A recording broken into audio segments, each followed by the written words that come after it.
the Brazilian central bank just sent a massive Bitcoin warning to the entire world. Not only have they come out and they've started talking about new strategic Bitcoin reserve announcements in the country, but literally days ago, a brand new Brazilian bill has also been introduced where they now want to pay Bitcoin to their people, to the people living in Brazil, for their salaries and their superannuations. Okay, so this again gets into that topic about retirements. Are the people of Brazil going to be blessed with a little bit of Bitcoin in their retirement account?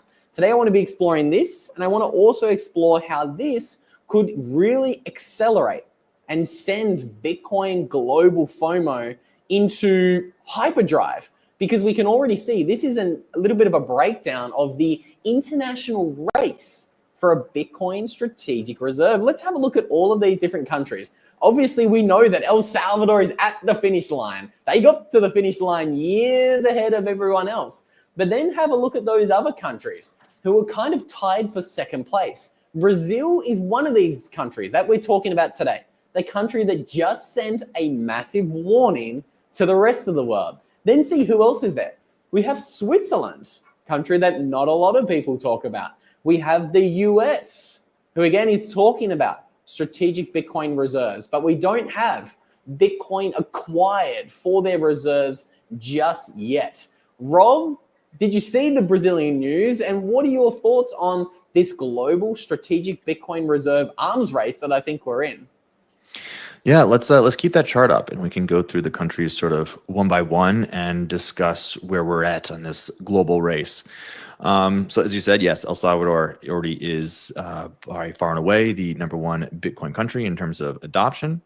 And then we've just had the executive order from the United States to establish a strategic Bitcoin reserve. They are still investigating that and just even figuring out how much Bitcoin America has in total.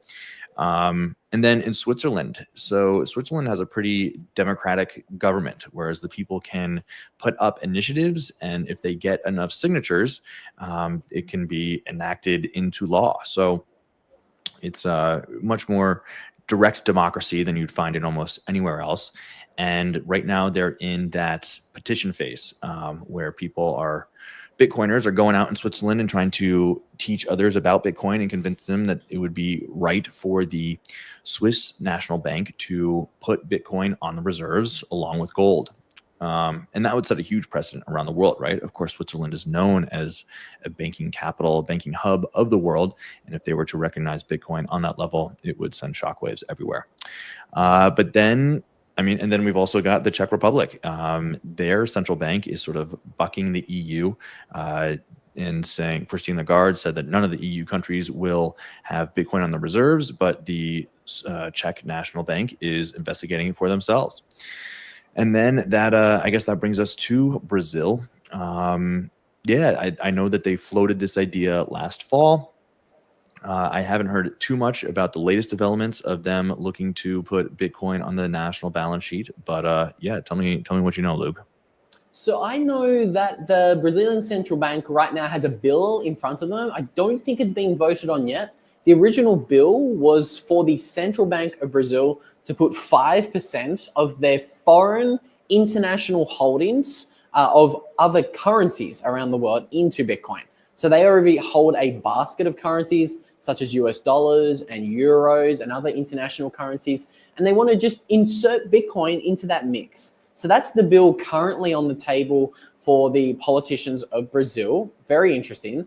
And some people, again, will say, oh, it's pretty unlikely to pass. We're not super bullish on it. But now they're even pushing forward another bill to say, look, why don't we also pay our citizens their salaries and their superannuation accounts, their retirement accounts in Bitcoin. So maybe there's a little bit of signal there. Maybe, just maybe, there is a little bit more happening in Brazil than meets the eye, because let's not forget, Michael Saylor did actually fly to Brazil in 2024 in what some people actually called a secret trip. There was no announcement of this trip. There was no real kind of, a lot of times when Saylor goes somewhere, there's a little bit of a shindig, there's a party, there's a fiesta that pops up. Michael will go and speak at different conferences. He'll go and, do the rounds, so to say. But Michael didn't do that, which was interesting. And this happened in 2024. And after Michael's, let's say trip to Brazil, we kind of did see a little bit of a backflip in Brazil, which I found really interesting. We did see this was the initial strategic Bitcoin reserve bill that was introduced, potentially putting Bitcoin on the balance sheet for the Central Bank of Brazil, which is, again, they're the largest country, they're the largest economy in South America. They've got hundreds of millions of people.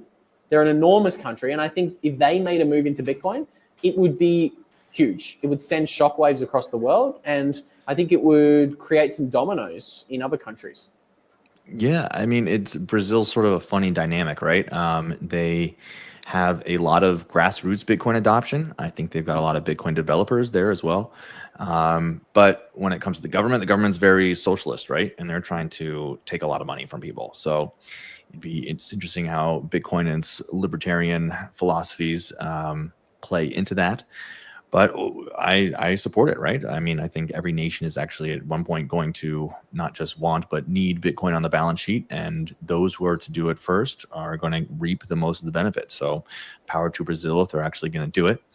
But an interesting tidbit today about nation state Bitcoin adoption is that, so we all know that last month, the Lazarus Group, North Korea's hackers, stole $1.5 billion of essentially ETH from Bybit, a exchange in Dubai. And over the last month, they've been converting all of that ETH into Bitcoin. They do not want that ETH. They want the Bitcoin.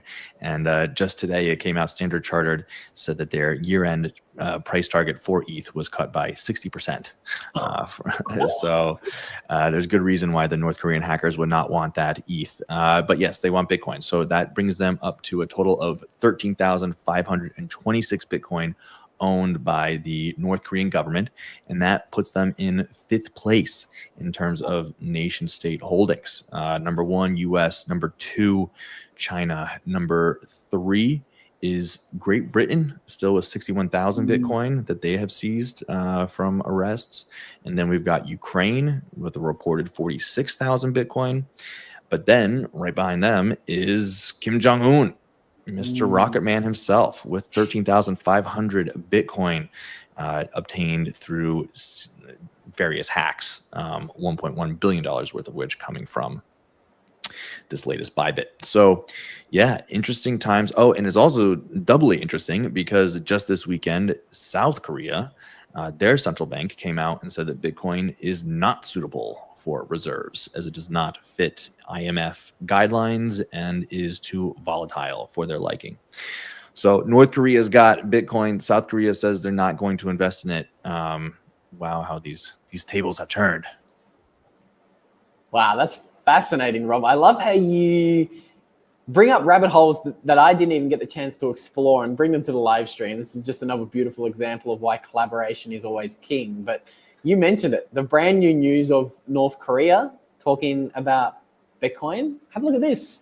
That's what you mentioned. North Korea right now sitting in 5th place. And I just wasn't able to connect the dots about North Korea and South Korea. That's honestly really interesting. I might even, maybe we do another video on that this week, really kind of explore the history of what has gone on between North Korea and South Korea. They do have a very interesting history, even just ignoring the economic or the Bitcoin differences between those countries. But I think that's super interesting. Again, it looks as if everybody is coming to the realization that Bitcoin is the superior asset. You mentioned Ethereum. Now, I love looking at this chart and showing this to the people because a lot of people, they live under the perception that, oh, Ethereum outperforms Bitcoin in a bull run. This is the narrative you hear. Altcoins outperform Bitcoin. Well, I think what people miss is altcoins can outperform Bitcoin in a short period of time. So this chart is the ETH BTC chart. And when it's going up, that means Ethereum is outperforming Bitcoin. So we saw Ethereum outperform Bitcoin in the box that I have on this chart. It's a big purple box, but this was way back in 2017, 2018. We can see, yes, Ethereum did outperform Bitcoin for around a year. We never denied that. Look at it. The ETH BTC ratio went bananas as ETH was launched, and as the insiders who pre-mined themselves 70% of the Ethereum supply all said, hey, let's not sell any coins in this bull run. Let's make a fortune as we sell the dreams and we sell the narratives of Ethereum being this global world computer. That's what Ethereum's supposed to be. But since that one pump in 2017, Ethereum is down by 85% against Bitcoin. And it does kind of look as if it is slowly trending to zero, because it hasn't set a new all-time high against Bitcoin in a long time. It set a high here, but then it sent a lower high 3 years later in 2022. And now, as you can see, it is trending to zero. It really does not look healthy. I know we're certainly not into technical analysis here on the channel, but that chart right there just screams pain and death. Certainly doesn't look bullish. There's no buys of Ethereum right now. And that's why banks, as you say, Rob, are downgrading their Ethereum targets by 60%. It's a pretty wild world we live in right now. Yeah. And I mean, if you look at it's been trending down since 2022, as you said. And what happened in 2022? Ethereum changed from a proof of work system to a proof of stake system, right? And they tried to ride the ESG bandwagon, just as BlackRock decided that it didn't care about ESG anymore and was going to throw all their effort behind Bitcoin. So yes, it doesn't look good for Ethereum. You've got Bitcoin as sound money on one side, and then you've got faster, more centralized chains like Solana eating its lunch on the other side. So it's not good for gambling. Its layer twos are eating its lunch, and Bitcoin is the king. So as we say in this channel, there is no second best. There's no second best. Everybody's beginning to realize that. I saw in that clip that you referenced earlier, Rob, about Michael Saylor being very proud about just waltzing into the rooms with $50 trillion of asset managers in there, and him just saying, look, Bitcoin's the best investment idea. He also said that banks in South America don't want to touch Bitcoin until the US banks flip. I thought that was interesting because the US banks are now flipping. They are now slowly but surely coming to the realization that Bitcoin is the thing. It has fair value accounting in America. It's even got SARB 121 repealed, which is going to be allowing banks to put Bitcoin on the balance sheet. We always, again, remind you guys, you don't need to wait for the banks or your local bank to give you access to your Bitcoin. The beautiful thing about Bitcoin is you can go and buy Bitcoin anywhere around the world. Okay, all you need is the technological solution that allows you to do that. Yes, we know that some countries like Nigeria might not have exchanges for you to be able to buy Bitcoin at, because the government isn't friendly towards Bitcoin. But this is why we love peer-to-peer solutions like Azteco. These companies like Azteco create these cool little vouchers that you guys can use to actually buy Bitcoin without having to set up an account at an exchange or go through all of these hoops and hurdles that you might have to jump to get Bitcoin. Azteco is essentially global. It allows you to buy Bitcoin in 190 different countries all around the world, and you can buy these vouchers starting at low prices such as $10. That's right, you can buy a little $10 voucher that instantly gives you access to Bitcoin. So what are these vouchers? These vouchers are kind of a little bit like a prepaid gift card, except for Bitcoin. And you can get these vouchers online or in selected stores, and you can literally redeem it in seconds and receive the Bitcoin in your very own wallet, okay? These vouchers are absolutely perfect for spending, saving, even paying bills, or just using it as a little bit of an orange pill to introduce others to Bitcoin.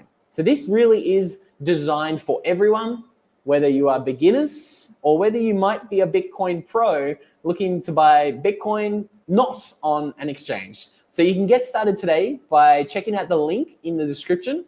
And again, highly recommend you check out what Azteco is doing and get your hands on Bitcoin today, because it is global, it is peer-to-peer money, and it's really nice that more and more people are, becoming aware that there are solutions out there that lets you buy Bitcoin in any country around the world.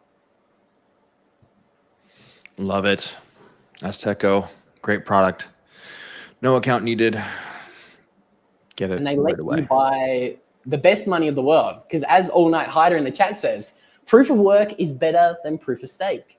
Please, altcoins are a distraction. Bitcoin is the signal. Bitcoin really is the signal. And this is why central banks like Brazil, again, the largest economy in Latin America, are exploring Bitcoin. They're not exploring proof of stake coins. They're not putting Ethereum on the balance sheet. This is why All Night Hider in the chat says, Bitcoin only here. Well, I mean, there's also some interesting comments in the chat from Sam. Sam's mentioning Ripple and Ripple's recent outperformance and its big rally. Let's have a look on how Ripple fares on this chart. So this is the 8-year chart of Bitcoin, and we like to be fair and impartial here on the channel. So we show you all of the data. We never cherry pick our charts. We always zoom all the way out. Let's show you guys the entire chart of Ripple and Bitcoin so you guys can make up your own mind as to whether Ripple or Bitcoin is the better buy. So let's have a look. This is the XRP BTC chart. We can see, like Ethereum, there could be a trend here. There's some similarities. Yes, Ripple outperformed Bitcoin for about a year here, way back in 2017. We're not denying that. Definitely not. Some people will say the Bitcoin maximalists are deniers. I've heard that argument. I personally disagree because when you zoom out and you take all of the data into account, we can see that Ripple is down by 88% against Bitcoin, despite it having, yes, a little rally earlier this year. Have a look at it. This is the rally. Again, we're not diminishing the fact that Ripple has outperformed Bitcoin for about 3 months. But again, guys, I just encourage you to zoom out. Don't fall prey for trending altcoin trading advice that you might see on Twitter when Ripple's up by 300% in a week and everybody's getting all, googly-eyed over Ripple. Again, I always encourage you guys, zoom out. If you have a look at the 10-year chart of Ripple, it doesn't look too pretty, Rob, does it? It does kind of look as if it's trending to zero there against Bitcoin.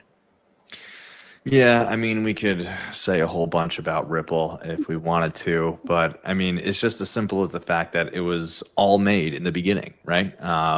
And the insiders have been dumping it on retail for the last decade, essentially, right? And so every single time it does a nice little run up, they just release some of the tokens that they have, sell it on the market, and the retail who got in late are the ones who have to pay the price. Could not agree more. Martin in the comments says the EU is literally talking about taking money out of ordinary people's bank accounts. I'm buying crypto just in case that becomes a reality. I can't fault your comment there too much there, Martin, except I'd encourage you just buy Bitcoin. All Night Hider says the same in the chat. And it is pretty wild. That is a true comment that Martin just said. It was the president of the EU Commission. It was Ursula. What's her? I can't remember her last name, but everybody would know who I'm talking about. Ursula. Ursula von der Leyen, yes. There you go. You saved me again, Rob. Ursula has literally tweeted out this week saying that we need to turn private savings into investment. Again, read between the lines there. What does that mean? How is she going to take the $10 trillion of private savings in Europe and turn those into investments? I don't know. Maybe it has something to do with the ECB talking about a central bank digital currency being ready to launch in 6 months, in October 2025. Could be a scary world there in 6 months. Yes, that or the easiest way to take people's savings, which is just to print a lot of money and to rob them of their purchasing power. Exactly. And this is why we always try to keep you guys up to date with what is going on in the Bitcoin space. There is 4,637 of you guys tuning in between Twitter, YouTube, and Rumble. So again, we'd like to say thank you for tuning in. If you have so far enjoyed the live stream, All Night Hider says we would appreciate a smoking of the like button, Cheech and Chong. I saw some funny comments in the live chat. Down Under Blue says Cheech as in peach, Chong as in dong.